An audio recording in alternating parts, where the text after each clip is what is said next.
Bienvenidos al Seminario Reina Valera. Tema: Mundo Bíblico.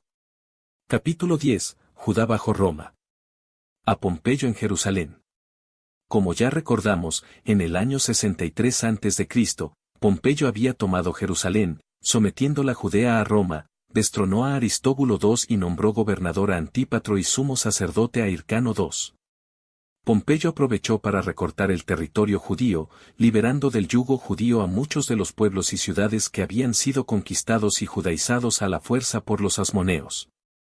A raíz de estos recortes territoriales se creó la confederación de 10 ciudades libres que recibieron el nombre de Decápolis. Otras ciudades griegas en la costa desde Rafia hasta Dor recibieron también la independencia y se constituyeron como polis autónomas. Del reino asmoneo solo quedaba Judea, Galilea, Idumea y Perea. El año 55, el legado de Siria Gabinio, después de haber aplastado la insurrección de Alejandro II, hijo de Aristóbulo II, dividió Palestina en 5 distritos: Sinedrios, Jerusalén, Gazara, Amatus, Jericó y Séforis. Pero en el 40 a.C., Antígono, hijo del depuesto Aristóbulo II, conquistó Jerusalén con la ayuda de los partos. Cortó las orejas a su tío Hircano II para que ya nunca pudiera volver a ser sumo sacerdote y consiguió reinar durante 3 años, derrotando a los hijos de Antípatro, Herodes y Fasael, que apoyaban a Hircano II.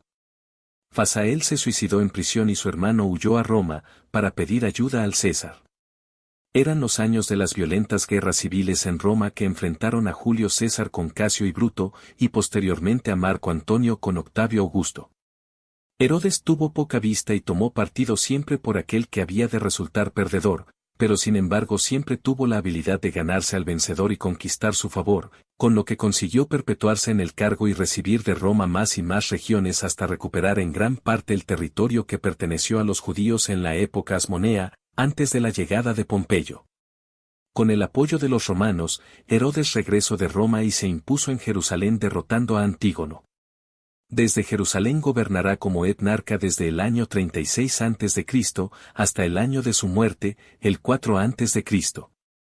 Es importante, pues, para entender el Nuevo Testamento, hacerse cargo de la situación que atravesaba el pueblo judío en la época en que vino al mundo Jesús, un pueblo dividido, agotado por los enfrentamientos internos y humillado por las ocupaciones externas, y, para colmo, bajo el dominio de Herodes, un advenedizo idumeo impuesto por Roma. Herodes mostró su agradecimiento a Roma construyendo o reconstruyendo una serie de ciudades, de tipo helenístico y con nombre romano, en las que se estableció una población mixta de judíos y gentiles. Sus hijos continuaron esta política, y así surgieron ciudades como Cesarea Marítima, Sebaste, sobre las ruinas de la antigua Samaria, destruida por Juan Hircano, Séforis, Tiberíades, Cesarea de Filipo. De entre sus construcciones hay que destacar la de Cesarea del Mar, que llegó a ser una de las grandes metrópolis del Mediterráneo, dotada de un gigantesco puerto artificial. La ciudad contaba con todas las instalaciones propias de una ciudad romana: teatro, anfiteatro, termas, acueductos, hipódromos. Construyó también en ella un magnífico palacio, lejos de las intrigas religiosas de Jerusalén. Es en esta Cesarea donde tendrá lugar medio siglo más tarde el episodio de Cornelio y el Pentecostés de los gentiles. Buscando congraciarse con los judíos, Herodes se casó con Mariame, una princesa de la familia asmonea, nieta de los 2 hermanos que habían peleado por el trono en los tiempos de Pompeyo. Siguiendo una política de construcciones faraónicas, reconstruyó y amplió el templo de Jerusalén. De sus varias esposas tuvo numerosa descendencia, lo que favorecía las intrigas por la sucesión al trono.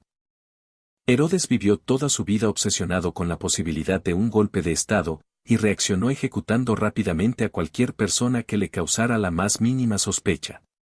Hizo ejecutar a su cuñado, el joven Aristóbulo III, hermano de Mariame, que ejercía el sumo sacerdocio.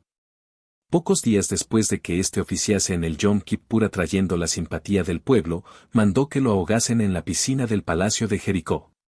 Más tarde hizo ejecutar a su esposa Mariame por celos, y entre sus víctimas se contaron también algunos de sus propios hijos, especialmente los 2 que tuvo con la asmonea Mariame, Alejandro III y Aristóbulo IV. Solo unos días antes de su propia muerte hizo ejecutar a Antípatro, otro de sus hijos. Cuentan de Augusto que una vez hizo un juego de palabras en griego, donde las palabras cerdo e hijo son muy parecidas y afirmó que él se sentiría más seguro en la corte de Herodes siendo un cerdo que siendo su hijo. A esta tensión política se unía la conflictividad social y económica, empobrecimiento de los campesinos, excesivos gastos en construcciones y en mantenimiento del ejército, que producía frecuentes revueltas, violentamente reprimidas. Tras la muerte de Herodes, acompañada por disturbios populares, 4 a.C., el reino, siempre dependiente de Roma, se dividió entre sus 3 hijos. Arquelao fue etnarca de Judea, Samaria e Idumea, hasta que en el año 6 después de Cristo los romanos, cansados de su brutalidad, lo depusieron y pasaron a gobernar directamente la región. Hasta el año 41 después de Cristo, se sucedieron una serie de gobernadores romanos, de los que el más conocido es Poncio Pilato. Los gobernadores residían en la ciudad de Cesarea del Mar y solo acudían a Jerusalén con motivo de las fiestas importantes para garantizar el orden. En Cesarea, cerca del palacio de Herodes, que luego fue usado por los gobernadores romanos, ha aparecido una interesante inscripción en la que se menciona a Poncio Pilato. El hermano de Arquelao, Herodes Antipas, fue tetrarca de Galilea y Perea hasta su destierro en el año 39 después de Cristo. La tetrarquía de Antipas estuvo formada por la Galilea y Perea en la Transjordania. Antipas quiso dotar a sus territorios de una capital y la instaló primero en Séforis, reconstruyéndola y embelleciéndola, y años más tarde en Tiberíades, a orillas del lago. Filipo, por último, hermanastro de los anteriores, fue tetrarca de Batanea, Traconítide, Gaulanítide, Iturea, Panias y Auranítide hasta su muerte en el año 34 después de Cristo. Su tetrarquía comenzaba al otro lado del Jordán, en Betsaida Julies, que él refundó de nuevo como ciudad helenística. Pero su verdadera capital estuvo en Banias, Cesarea de Filipo, a los pies del Hermón. En los 3 años después de su muerte esos territorios pasaron a depender de la provincia romana de Siria, para ser confiados después, en tiempo de Calígula a Agripa I, nieto de Herodes el Grande y Mariamne. B. Situación política y cultural. Nuestra familiaridad con los escritos judíos, y el influjo moderno de la ideología sionista, nos ha hecho pensar que Palestina fue la tierra de los judíos, que, expulsados de allí, tienen ahora todo el derecho de volver a ocupar la tierra que les pertenece por herencia. En esta visión simplista de las cosas hay mucho de ideología que no soporta la confrontación con los datos de la historia. La Tierra Santa no ha sido prácticamente nunca un país exclusivamente judío. Solo en brevísimos periodos de la historia estuvo todo el territorio bajo una autoridad judía, unos 300 años en la época de los reyes y unos 50 años en la época de los macabeos. Toda la llanura costera desde el Carmelo hasta Egipto prácticamente nunca ha pertenecido a ningún estado judío. E incluso en los periodos de mayor expansionismo israelita el territorio no estuvo nunca habitado exclusivamente por judíos. Volviendo a la época que estamos historiando ahora, el elemento israelita no era sino una de las muchas culturas presentes en el país. Con los judíos convivían los samaritanos en amplias zonas, y sobre todo los griegos de las ciudades helenísticas en la costa, a orillas del lago de Genesaret, en el valle del Arod, y aún en la misma Judea. Recordemos Antipatris, Esitópolis, Ptolemaida, Dora, Cesarea del Mar, Cesarea de Filipo, Tiberíades, Sebaste, Apolonia, Fasael y las ciudades de la antigua Pentápolis filistea. Esta población griega consideraba a los gobernadores romanos sus defensores frente al imperialismo judío. Efectivamente Pompeyo es el que les había liberado del duro yugo de los asmoneos. Ya hemos mencionado cómo Pompeyo al conquistar Jerusalén estableció una confederación de ciudades griegas autónomas conocidas como la Decápolis y la sustrajo a la autoridad de los judíos de Jerusalén. Lo mismo hizo con las ciudades griegas de la costa y de otras regiones. Los habitantes de estas ciudades hablaban el griego koiné que se había convertido en la lengua franca de todo el Próximo y Medio Oriente. Mantuvieron una continua confrontación con la población judía por la que se sentían amenazados. Al inicio de la sublevación contra Roma, los habitantes griegos de Judea y Galilea realizaron una radical limpieza étnica de sus ciudades asesinando a miles de judíos. Pero, aparte de estos ciudadanos griegos paganos, tenemos que considerar también a muchos judíos, sobre todo los más ricos y cultos, que se encontraban fuertemente helenizados y eran bilingües. Pensemos por ejemplo en los judíos de Séforis, la primera capital de Antipas, a 5 kilómetros de Nazaret, o en Betsaida donde Andrés y Felipe llevaban nombres griegos. Muchos identifican a estos judíos helenizados de la Galilea con el partido de los herodianos que aparece diversas veces en los evangelios. Probablemente este grupo empezó a tomar consistencia durante el largo reinado de Herodes el Grande, y más tarde se mantuvo fiel a su dinastía. El latín apenas tuvo influjo en la zona, y se mantuvo como la lengua de los gobernadores y funcionarios romanos y de los oficiales del ejército, los cuales hablaban también el griego. Recordamos cómo el letrero sobre la cruz de Jesús estaba escrito en hebreo, en griego y en latín. Los celotas eran fanáticos partidarios de un Estado judío independiente y tras la expulsión de las legiones romanas se proponían también expulsar a todos los habitantes griegos practicando una política de limpieza étnica radical. Por eso cuando comenzó la gran revuelta en el año 66, los griegos que habitaban en el territorio se volcaron totalmente a favor de los romanos y exterminaron a los judíos que vivían dentro de sus ciudades o en sus alrededores. Por supuesto no negamos que el elemento judío fuera también importante. Contaban con una gran ciudad, Jerusalén, mayoritariamente judía, y otras pequeñas ciudades y poblados, organizados en toparquías. Durante la época romana muchas ciudades eran mixtas y contaban con importantes núcleos de población griega y judía. No nos es posible dar números ni siquiera aproximados sobre el porcentaje relativo de una y otra población. La religión judía quería evitar a toda costa la asimilación dentro de la cultura griega que era mucho más potente y tenía una gran fuerza seductora. De aquí que se insistiese cada vez más en los preceptos de la ley que ayudan a mantener al judío separado del gentil, como son todos los preceptos relativos a la pureza ritual, a las comidas puras e impuras. Los judíos ortodoxos evitaban entrar en casa de los paganos y tener cualquier tipo de relaciones de amistad con ellos. En Jerusalén se han descubierto las ruinas de palacios de sumos sacerdotes, fuertemente helenizados, y que sin embargo mantenían su preocupación por la pureza ritual, como muestra la abundancia de piscinas rituales, mikveh, en los sótanos de las casas. El judaísmo del Segundo Templo muestra un carácter pluralista.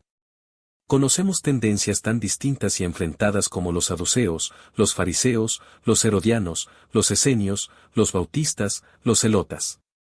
Estos hábitos pluralistas posibilitaron el que los primeros judíos creyentes en Jesús pudiesen ser aceptados como una secta más, la de los nazarenos, bastante próximos a los fariseos.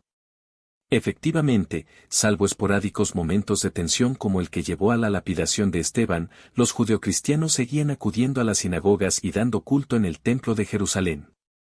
La misma lapidación de Esteban hay que considerarla como un acto puntual de linchamiento más bien que como una persecución sistemática.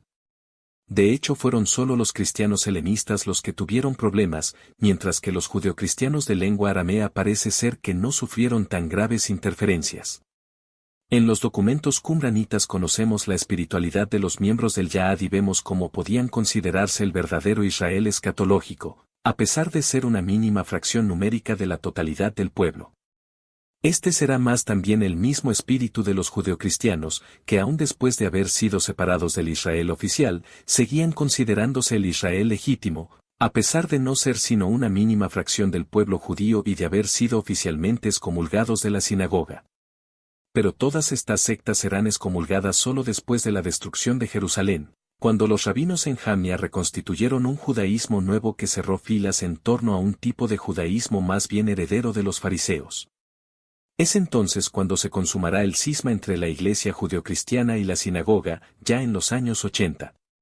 Los textos del Evangelio de Juan y de Mateo están ya reflejando este momento en que la escisión se ha consumado. Una de las grandes tareas de los rabinos en Jamnia es oficializar el canon de la Biblia hebrea discutiendo algunos de los flecos que aún ofrecían alguna duda. Para esta época romana ya están escritos todos los libros del Antiguo Testamento. C. La caída de Jerusalén. Herodes Agripa, nieto de Herodes el Grande, llegó a unificar, con el apoyo de Roma, todo el territorio de su abuelo, y fue nombrado por los romanos rey de Batanea en el año 37. De Galilea y Perea en el 40, y cónsul de Judea en el 41. Solo alcanzó a reinar 3 años. En este lapso de tiempo se reconstituyó el reino de Herodes el Grande casi en su totalidad, despertando grandes expectativas en los elementos más nacionalistas. Pero la apariencia de autonomía que daba el reinado de Agripa era engañosa. Agripa no era sino una marioneta en manos de los romanos, y su gobierno no fue muy distinto de la administración romana directa por medio de gobernadores. Los Hechos de los Apóstoles nos han dejado una imagen muy negativa de Agripa, como el clásico tirano lleno de soberbia y perseguidor de los creyentes. Durante su brevísimo reino la iglesia de Jerusalén sufrió una dura persecución en la que Pedro fue encarcelado y Santiago Zebedeo fue decapitado, Hechos 12, 1-3. La muerte de Agripa, roído de gusanos, está narrada en el género literario propio de la muerte de los tiranos, Hechos 12, 20-23. A su muerte, en el año 44, Palestina pasó a estar de nuevo bajo el mando directo de los prefectos romanos. En esta segunda etapa de gobierno romano directo se sucedieron varios prefectos, Fado, Tiberio Alejandro, Cumano, Félix, Festo, Albino y Gesio Floro. Flavio Josefo denuncia su corrupción y revela la miseria con la que el pueblo se iba empobreciendo cada vez más. El hijo de Agripa I, Herodes Agripa II, era todavía muy joven a la muerte de su padre, y los romanos no quisieron que heredase todo el gran reino que su padre había ido juntando en torno a sí. Los romanos se limitaron a asignarle solo algunos de los territorios en el nordeste del país, que habían pertenecido a la tetrarquía de Filipo. Agripa II pasaba por ser un judío religioso, y en varias ocasiones los romanos le pidieron que actuara de árbitro en sus conflictos con los sumos sacerdotes, delegando en él la autoridad para nombrar al sumo sacerdote en Jerusalén. Los Hechos de los Apóstoles nos narran un incidente en que el procurador Festo invitó a Agripa II a que intervenga en el juicio de Pablo aprovechando su paso por Cesarea, Hechos 25, 13-26, 32. En el tiempo de la gran revuelta Agripa II se mantuvo fiel a los romanos y cooperó con ellos en el sometimiento de los celotes. Hace pocos años los arqueólogos han descubierto su magnífico palacio en Cesarea de Filipo y nuevos templos paganos en lo que pudiéramos llamar la Acrópolis de Cesarea, donde al antiguo templo de Pan se añadieron el templo Augusto construido por Herodes el Grande y nuevos templos a Zeus, a Némesis, a las cabras danzantes. En tiempo de Cumano, 48-52, hubo fuertes tensiones entre judíos y samaritanos, que se agudizaron bajo su sucesor Félix, 53-58. Es en este tiempo cuando surge el movimiento de los sicarios, terrorismo urbano. Con el procurador Festo, 58-62, hay una cierta tranquilidad. Aprovechando la muerte repentina de este, las autoridades judías saduceas asesinan a Santiago, el hermano del Señor, presidente de la Iglesia de Jerusalén. Una vez más no debemos ver este asesinato como una prueba de una excomunión general de los cristianos. Fue solo la secta de los saduceos la que promovió este crimen, mientras que, según Flavio Josefo, los fariseos se indignaron ante este asesinato y presentaron una reclamación formal ante el siguiente gobernador Albino. Este hecho nos parece muy significativo a la hora de ver cómo precisamente la secta de los fariseos era la que tenía mayor afinidad con los primeros judeocristianos. Probablemente es entonces cuando la comunidad cristiana se trasladó a Pella, en la Decápolis, aunque otros historiadores sitúan este éxodo 3 o 4 años más tarde, después del comienzo de la gran insurrección contra Roma. Esta huida de la comunidad judeocristiana salvó a muchos de los primeros cristianos de los horrores de la guerra. Los evangelios insisten mucho en que este consejo de huir de la ciudad había sido ya dado por Jesús mismo en su sermón escatológico. Bajo el mando de Gesio Floro la crisis llegó ya a extremos insostenibles. Un conflicto entre griegos y judíos en Cesarea Marítima dio lugar a una serie de revueltas que provocaron la intervención armada de los romanos en Jerusalén, y como consecuencia estalló la revuelta de los celotes. Los rebeldes se adueñaron de Jerusalén, que durante 4 años fue asediada por los romanos, hasta su toma y destrucción en el año 70. Los celotes se hicieron fuertes en Masada, donde resistieron todavía 3 años más. Pese a la derrota, no desaparecieron del todo las esperanzas judías de reconstruir el templo, reconstrucción prohibida por Trajano. En el año 116 hubo una insurrección de los judíos de la diáspora, y entre los años 132 y 135 se produce una nueva revuelta, dirigida por Bar Kokhba.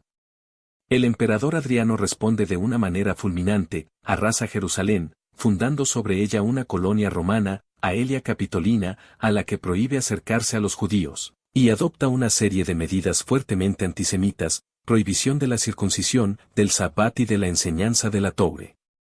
Como había ocurrido ya en el 587 a.C., la segunda caída de Jerusalén dio lugar a una seria crisis interna, debido no solo a la destrucción causada por la guerra sino sobre todo al enfrentamiento entre los propios judíos, entre los radicales celotes y los moderados partidarios de negociar con Roma. La destrucción fue tan grande que los romanos al tomar la ciudad se encontraron prácticamente con un cementerio. El año 70 marca una fuerte ruptura en el interior del judaísmo. Al ser destruido el templo, desaparece el sacerdocio, cuyo prestigio, por otra parte, había caído en picado desde la época asmonea, y la espiritualidad judía va a girar desde ahora en torno a la lectura de la Torá hecha en las sinagogas. 2 años antes de la destrucción de la ciudad, Yohanan ben Zakkai, un rabino opuesto a la revuelta de los celotes, había logrado huir de Jerusalén con algunos de sus discípulos, se asentaron en Jamnia, que va a convertirse, a partir del año 70, en el centro director del judaísmo mundial. El judaísmo de Jamnia mostró una gran plasticidad para adaptar la religión judía a las nuevas circunstancias de la diáspora. Toda esta tarea fundacional del judaísmo nuevo se prolongó durante más de 100 años, hasta culminar en la redacción de los 6 libros de la Misná, que incorporan la ley oral, y fueron publicados en Séforis hacia el año 200 por el patriarca judío Yehuda Anasí. Sin embargo, no con eso cesó la actividad de los rabinos, que se prolongó en una segunda etapa, la de los amoraitas, que culminará en la doble redacción del Talmud 2 siglos más tarde, el Talmud de Jerusalén y el de Babilonia.